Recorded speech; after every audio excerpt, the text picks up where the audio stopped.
Welcome back to the Hit in the Turnbuckle podcast. I'm still not used to the fact I've got Raw behind me. It's been so long since we've spoken about a Monday Night Raw on the channel, but that will be coming back next year. I can assure you of that. Raw this week, the last Raw of 2025 as we move into 2026. And of course, Royal Rumble season. And next week's Raw is shaping up to be a big one with title defenses galore next week, including CM Punk against Braun Breaker for the World Heavyweight Championship on next week's Raw.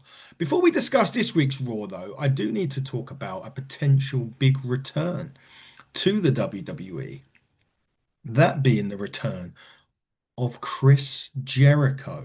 Rumors have been swirling amongst the dirt sheets that Chris Jericho's contract is up tomorrow at time of recording, and potentially could return to Raw as early as next Monday's Raw from the Barclays Center in Brooklyn, New York, which would be it's a huge venue to have a Monday Night Raw, and subsequently a big Raw to have a big return of Chris Jericho.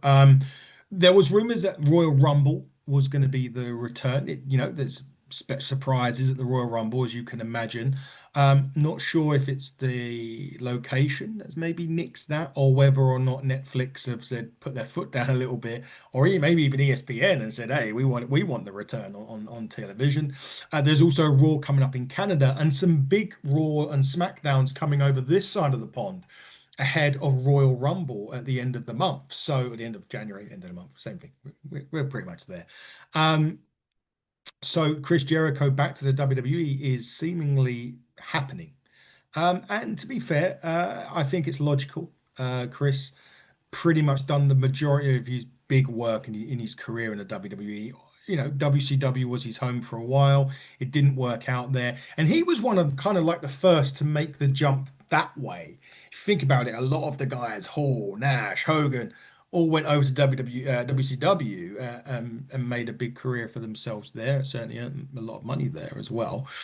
Chris, on the other hand, was kind of he wasn't necessarily lurching around or lost in the shuffle. It was just the stories were based on the NWO, and Chris wasn't a part of the NWO. So he decided to make the jump the other way and had a massively Hall of Fame career. There's no doubt about it. And then he was the kind of the man that legitimized AEW in a lot of ways. When that come out, obviously you had Kenny, the Bucks, and Cody, but in terms of a named person in wrestling that was not saying relevant, but out there as a global presence, Chris Jericho was the man, the forefront of AEW, former champion as well in AEW. And yes, I did have an annoyance with him at some stage during that run, but nevertheless, he played a huge part in the success and to get to AEW where it is now.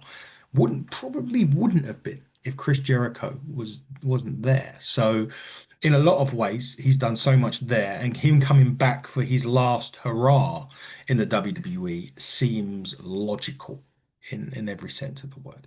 But will he return next week? Well, we'll find out, of course, next week. But we got to get through this week first, and I must say, promos were key this week, or promos were certainly prevalent. Not necessarily in the right in the right way. But Paul Heyman promos started out Raw with the Vision, and the crowd certainly drowned him out on this. And it really started rough. Paul was going on about, the Vision and everyone apart that's a part of it, Austin Theory as well. It just seemed to be running in places on this. It seemed really all over the place, which is very unlike a Paul Heyman promo. That's for sure. It really felt like it just wasn't quite there. And luckily enough, CM Punk did come out, and him and Braun Breaker had a great little promo at the back where it really saved this opening 20 minutes, which really had Punk and Breaker not really hit that home run, this would have been a shocker to be fair, of a promo segment to start off Monday Night Raw. So very happy that Braun and Punk kind of saved the day with their, bits and pieces ahead of their big title defense, the big title match next week. Felt like a bit of a waste before that, to be honest. That's very unlike a Paul Heyman promo. And I don't know whether it was him, if it was the crowd, whether there was some confusion out there and Austin Theory was a part. I don't know. It was just really, it felt strange and off, strangely off even for a Paul Heyman especially when Paul Heyman gets the mic, you really don't expect, you know, it not to work, but it didn't. As I said, luckily enough, Braun and Punk saved the day. Oh, that was ahead of their big, huge title defense, title match next week. Braun and Punk. Is it going to be a change? Are we going to get a new Raw? Is Raw going to see the vision next week? Is Braun Breaker going to win the big one? Is Seth going to swerve the odds again and come out and cost Braun Breaker? Lots of stuff to look at next week on Raw. First match this week on Raw was the triple threat match. Stephanie Vaquer defending against Nikki Bella, Raquel Rodriguez. Before that, they had a little bit of a backstage segment with Liv, and I think Liv's meddling a lot in this because she was kind of like saying, we've got your back, and oh, Roxanne said this, and then Roxanne appears, and then it was like, oh, well, I was just talking tactics, and he was just like, okay, we can see what's going on here. But she did also mention that Dominic Mysterio is out of action indefinitely. No JD McDonough, Finn Balor wasn't there this week, so Judgment Day was feeding off scraps, and she was saying that Raquel's got to bring home the bacon, so to speak, in this. But yeah, Liv's meddling in, and Raquel didn't want anyone to assist this match either. But yeah, triple threat rules. Ooh, I think it would have been better had Stephanie had one of them two in a single. It was disjointed a little bit in places. It didn't quite. I feel sorry for Stephanie Vaquer because she is so good. And it might just be a case of she's too good for the people that she's wrestling right now. You could argue that with Julia as well, and they really fumbled Julia. I don't, it's such a weird one on this because you can look at it so many different ways. I just feel right now that she is better than who she's facing. And it showed on this, and even Stephanie, you could see it some of it. There was a point where they were outside of the ring, and Nikki Bella was going to do a drop kick, and Stephanie was going to move out of the way, and she was going to hit Raquel, which is what happened. But there was such a long delay in it happening, and you just sort of think, move, like do something. So yeah, it was okay, but you know. The ending was creative. So the ending of the creative, an attempt at a double to Hada bomb from Raquel Rodriguez. She does plant Nikki Bella, not as hard as what she could have done. At that point, Vaquer moved out on the outside of the ring, sort of escaped the move, sorry. And then before she can pin Nikki Bella after hitting the Tejada bomb, she's got her out of the ring. She sent her flying, and then basically she looked like a flying schoolboy, really, to get her out of the ring, and then she pinned Nikki Bella. So in effect, Raquel Rodriguez's move finished the match. So I don't know whether they're going that route coming up. But yeah, it just felt like this was just disjointed and didn't really work for me. On this, it's just my opinion. I don't know if you or anyone agrees with it, but yeah, interesting. Interesting. They did play, and now as a subject change, they did play an Oba Fembi video, like they did on SmackDown, and that's kind of insinuating that he's next to come up. Trick Williams was also there, 1-800 whoop that, talking with Adam Pearce. The thing with these call-ups, and I say it till I'm blue in the face, if they don't have a longish term plan for these guys, do not call them up. It's pointless. If he comes in, if Obafemi, he's got. I mean, he took on Cody Rhodes at the John Cena farewell tour, right? He has got all the tricks in the trade. He has got everything that's needed. Trick Williams has as well. If they call him up and they're doing nothing in 6 months, what a waste! And you've just lost, and you've lost all the build, and you've lost all the hype, and you've lost everything that they've done by just calling them up because there's nothing else for them to do. You need to make sure there's long-term plans in place, for, especially for both of these, but for any talent that you call up, because even Triple H himself, the guy that run NXT, is doing the same thing that Vince McMahon was doing when these guys was getting called up, and that was nothing. They job out, and then next thing you know, they're back down in NXT or they're gone because they just nothing for them. I'm really excited about these two coming up, but they need to come up with a plan in place for what they're going to do with them, or don't call them up. So we'll see what happens with those two. There was two skits of one with a video package for Upper Femby and one where Trick Williams was talking to Adam Pearce backstage. So we'll see. We'll see what happens. The Kabuki Warriors next week, they take on Rhea Ripley and Io Sky for the tag team championships. I, I look at this and I'm like, Io and Rhea, are they going towards WrestleMania, going against each other? I just don't see what the point is of these two great singles. You've got Stephanie Vakir here, who is the champ, who is wrestling people that perhaps are not on her level. You've got two there that are on her level, and they're going against another two that be perhaps on Stephanie's level instead. I don't know. I really don't know. But nevertheless, they had a bit of a to-do at ringside. I'm really not keen on these promos this week. This one with Kabuki Warriors in the ring and the talking, it was. I love the Kabuki Warriors, but it was the talking just kills me with him. It doesn't work. It really doesn't work. And hopefully, I don't know what they can do about it, but don't do that. It was just bad. It just didn't work. Yeah, I don't know why they focus. I mean, I get it because Oscar's quite funny when she's on the microphone as well. She can be quite funny. It was a bit when she was like Kyrie during it, and Kyrie sort of backed away, and that bit was good. But yeah, I'm not sure that they should be, out there doing promos. Maybe just concentrate on getting them in the ring because that's what they're so good at. And yeah, it'll be a great match next week. And this is the other match, the other title match next week. These four for the Women's Tag Championship. It'll be great. It really will be great to see them in the ring. Now, on a side note to that, Bailey and Lyra Valkyria had a bit of a to-do with Adam Pearce. Bailey's kind of, I don't know, she's like screaming at him. Lyra Valkyria's trying to calm her down, and it's just like, well, we won our shot. Take it under consideration. And eventually he does. And, and the other thing, Bailey, there's nothing wrong with being bald, okay? Jesus. Bailey, sort it out. Love you really. But no, look, that was a funny skit to see them two. And again, no, Stephanie Vakir Bailey. Oh, I don't know.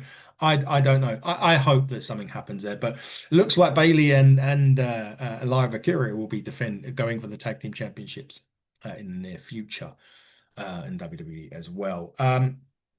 The Usos were coming up in the main event, and Jimmy and Jay were talking at the back, and Jimmy was like, "You got to be focused. You got to be focused. You got to be focused." To Jay, "We need these tag championships. They're going against AJ Styles and Dragon Lee." Um, and I don't know. I'm still not convinced that the Usos are going to be together for long, or whether they're going to be heels soon. I don't know. Something just tells me that's coming. But we'll see if they win tag gold in a bit.